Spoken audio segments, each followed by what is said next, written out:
BNP সরকার গণভোট এবং জুলাই সনদকে এখন অস্বীকার করছে, জনগণের সাথে প্রতারণা করছে, জাতির সাথে গাদ্দার এবং বিশ্বাসঘাতকতা করছে।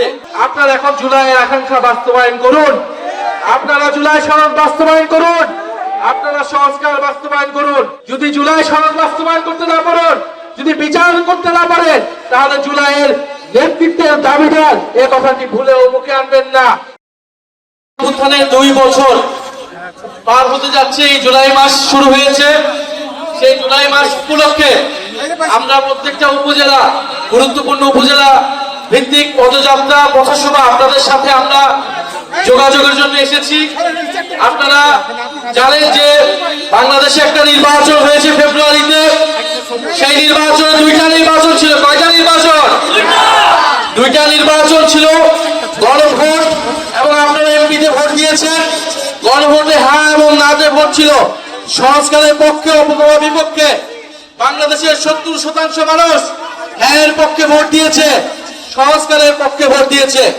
কিন্তু এই সরকার, এই বিএনপি সরকার গণভোট এবং জুলাই সনদকে এখন অস্বীকার করছে, জনগণের সাথে প্রতারণা করছে, জাতির সাথে গাদ্দার এবং বিশ্বাসঘাতকতা করছে। প্রিয় এলাকাবাসী, আমরা 5টা দাবি নিয়ে এসেছি। এই গণভোটের গণনায় বাস্তবায়ন করতে হবে, যার মাধ্যমে সংস্কার হবে, দেশে পরিবর্তন হবে, যেটা আপনার আমার আকাঙ্ক্ষা ছিল জুলাই গণঅভ্যুত্থানে। যে আকাঙ্ক্ষার কারণে আমরা এই পরিবর্তন দেখার জন্যই শেখ হাসিনার বিরুদ্ধে রাজপথে নেমেছিলাম। দ্বিতীয়ত, আমরা তরুণদের কর্মসংস্থানের দাবি জানিয়েছি। তৃতীয়ত, আমরা বলেছি যে বাংলাদেশের এই যে বিদ্যুতের সংকট, আপনাদের এলাকায় কি বিদ্যুৎ আছে? ঘরে ঘরে বিদ্যুৎ আছে? লোডশেডিং হয়, দৈনিক 7 থেকে 8 ঘন্টা করে লোডশেডিং হয়। এই লোডশেডিং সমস্যার সমাধান করতে হবে।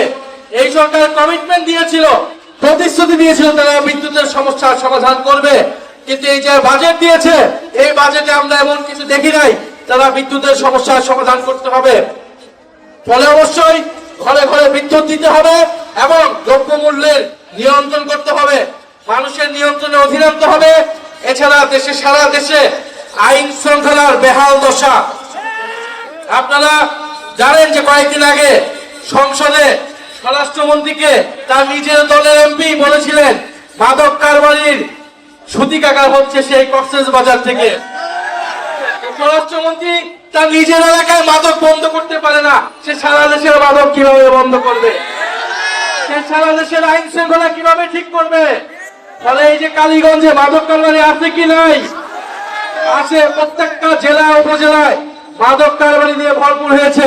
ফলে স্বরাষ্ট্রমন্ত্রীকে বলবো, কক্সবাজারে মাদক বন্ধ করুন এবং সারা বাংলাদেশের সকল জায়গায় মাদক কারবারি বন্ধ করুন এবং দেশের আইন শৃঙ্খলা নিশ্চিত করুন।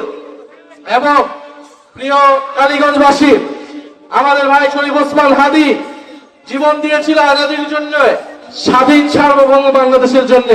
কিন্তু আমরা দেখছি সীমান্তে সাধারণ বাংলাদেশিদেরকে হত্যা করছে বিএসএফ খুনি বাহিনী।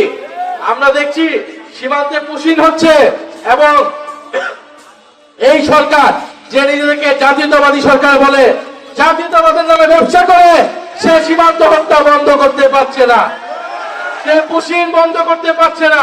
ফলে আমরা বলবো, সীমান্ত হত্যা বন্ধ করুন, জাতীয়তাবাদের নামে ব্যবসা বন্ধ করুন এবং বাংলাদেশের সীমান্তকে সুরক্ষা দিন। প্রিয় কালীগঞ্জবাসী, জুলাই গণঅভ্যুত্থান হয়েছিল আপনার আমার অংশগ্রহণের ফলে। এখন জুলাই গণঅভ্যুত্থানের পরে নতুন নতুন নেতা তৈরি হয়েছে, নতুন নতুন নেতৃত্ব আসছে। শিলং থেকে, লন্ডন থেকে নেতৃত্ব দেওয়া হয়েছিল নাকি জুলাই গণঅভ্যুত্থান। ফলে ভালো আপনারা নেতৃত্ব দিয়েছেন। আপনারা এখন জুলাইয়ের আকাঙ্ক্ষা বাস্তবায়ন করুন, আপনারা জুলাই সনদ বাস্তবায়ন করুন, আপনারা সংস্কার বাস্তবায়ন করুন।